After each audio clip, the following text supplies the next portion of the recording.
பேருபதேசம். இங்குள்ள நீங்கள் எல்லவரும் இதுவரைக்கும் இருப்பதுபோல் இனியும் வீண் காலம் கழித்துக் கொண்டிராதீர்கள்.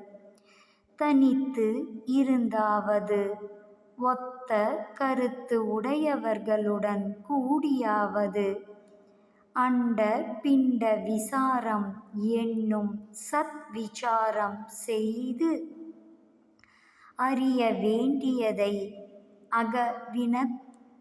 அகவிளக்கத்தை விரைந்து அறிந்து கொள்ளுங்கள். திருவருட்பிரகாச வள்ளல் பெருமானார் ராமலிங்க அடிகள். Please kindly like, share, subscribe our channel, dear all. அரட்பெருஞ்சோதி அரட்பெருஞ்சோதி தனி பெருங்கருணை அரட்பெருஞ்சோதி. எல்லா உயிர்களும் இன்புற்று வாழ்க. கொல்லா நெறி குவலயம் எல்லாம் ஓங்குக. அரட்பெருஞ்சோதி அபயம். எல்லா உயிர்களும் இன்புற்று வாழ்க.